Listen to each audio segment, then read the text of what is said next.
आर्यन 2-3 दिनों से बहुत चिंतित दिख रहा था। एक दिन रात को आर्यन अनिका को व्हाट्सएप मैसेज करता है और कहता है कि अनिका, मुझे तुमसे कुछ कहना है। अंकिता पूछती है, क्या कहना है? आर्यन कहता है, मैं हॉस्टल छोड़ के जा रहा हूँ। अनिका हैरान होकर पूछती है, क्या? ऐसे अचानक क्या हो गया? आर्यन कहता है, मैं तो कहता हूँ कि तुम भी हॉस्टल छोड़कर चले जाओ। अंकिता कहती है, आर्यन, मुझे लगता है कि तुम्हारा दिमाग खराब हो गया, लेकिन हुआ क्या? आर्यन कहता है, मैं तुम्हें नहीं बता सकता हूँ क्योंकि तुम यकीन ही नहीं करोगे। तुम ही नहीं, कोई भी यकीन नहीं करेगा। अनिका कहती है, मैं यकीन करूँगी, लेकिन बताओ कि बात क्या है? आर्यन कहता है, ठीक है, बताता हूँ। नीचे लॉन्ज में आना, वहाँ मिलते हैं। अनिका कहती है, ठीक है, आ रही हूँ। अनिका और आर्यन हॉस्टल के फर्स्ट फ्लोर वाले लॉन्ज में मिलते हैं। अनिका पूछती है, अब बताओ बात क्या है? और ये नया लॉकेट कब से पहनने लगा? पहले तो कभी नहीं देखी मैं। आर्यन कहता है, क्या तुम यकीन करोगी जो भी मैं अभी तुम्हें बताने जा रहा हूँ? अनिका कहती है, तुम बताओ तो सही। आर्यन अनिका को वो सब बताने लग जाता है जो उसके साथ दिसंबर 26 को हुआ था, और उस दिन उसका जन्मदिन भी था।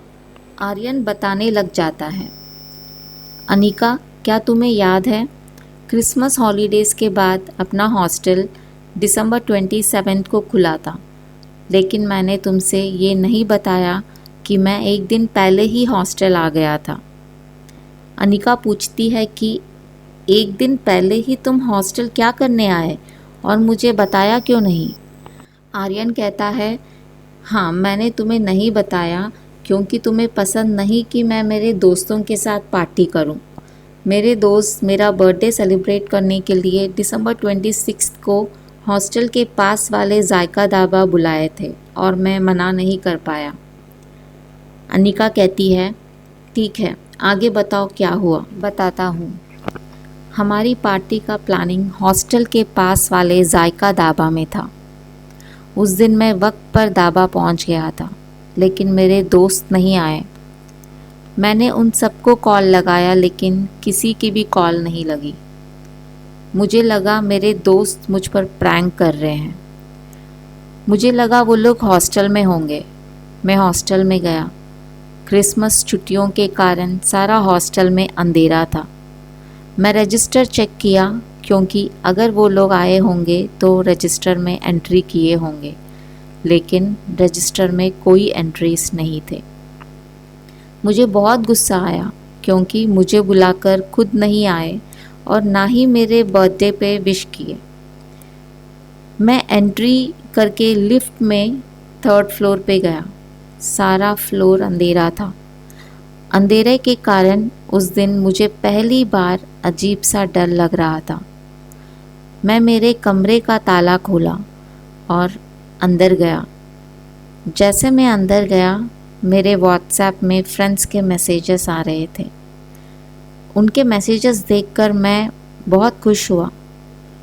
जैसे मैं उनको कॉल करने लगा, मेरे फ़ोन के सिग्नल्स चले गए। मुझे लगा कि अगर मैं हॉस्टल के छत पर जाऊंगा तो मुझे सिग्नल्स मिलेगा। तुम तो जानती हो, हमें छत पर जाना अलाउड नहीं है, जब से उस लड़के ने वहाँ से कूदकर सुसाइड किया।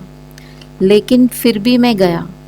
जाकर फ़ायदा नहीं हुआ क्योंकि सिग्नल्स नहीं मिले। मैंने बहुत कोशिश किया कि मैं अपने हॉस्टल के पीछे जो शमशान घाट है उधर ना देखूं, लेकिन मेरी नज़र उधर गई। मैंने देखा कि वहाँ एक लाश जल रही थी। वहाँ से मेरी नज़र हटाने से पहले मैंने उधर एक अजीब शैडो देखा, जैसे कोई खड़ा है। पहले तो मुझे लगा कि वहाँ कोई खड़ा हुआ है, लेकिन जैसे मैंने फिर से उधर देखा, मुझे महसूस हो रहा था कि वो भी मुझे देख रहा है। मुझे बहुत डर लगने लगा। फिर भी मैं हिम्मत करके मेरे कैमरा को जूम करके देखा।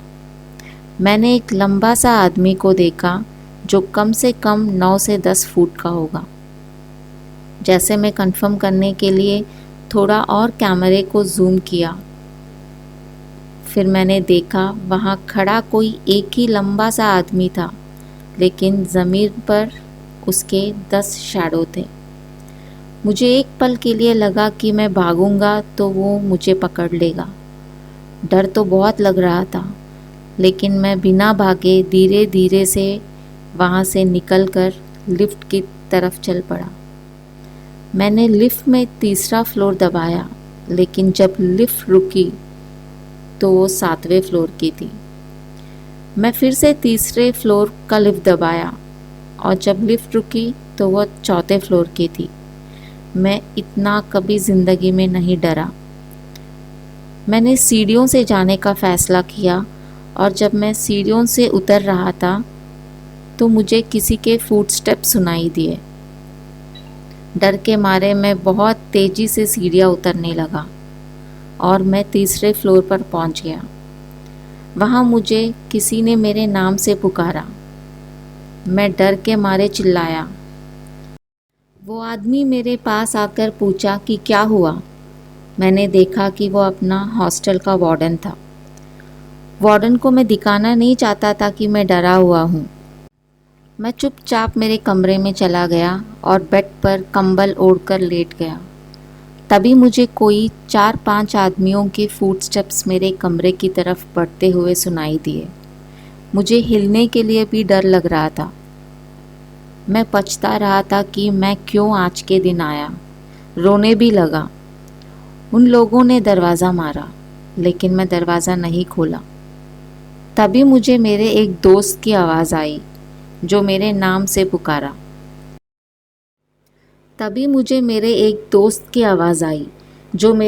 पुकारा। मैंने दरवाज़ा खोला। मेरे 7 दोस्त केक पकड़कर खड़े हुए थे और मुझे हैप्पी बर्थडे विश किए।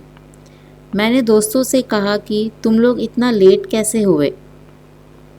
दोस्तों ने मुझसे कहा कि वो लोग मुझ पर प्रैंक कर रहे थे। पहले तो मुझे उन पर बहुत गुस्सा आया। मैंने उन्हें डांटा भी, लेकिन थोड़ी देर के बाद मेरा गुस्सा ठंडा हो गया। वो सभी मेरे लिए गिफ्ट्स लेकर आए और बहुत सारा फूड ऑर्डर किए और हम सारी रात पार्टी एंजॉय किए।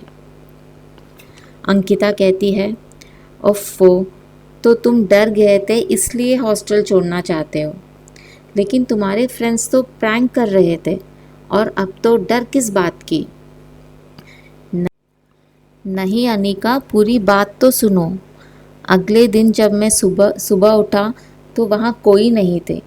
मैंने मेरे दोस्तों को कॉल किया और पूछा कि तुम लोग कहाँ चले गए।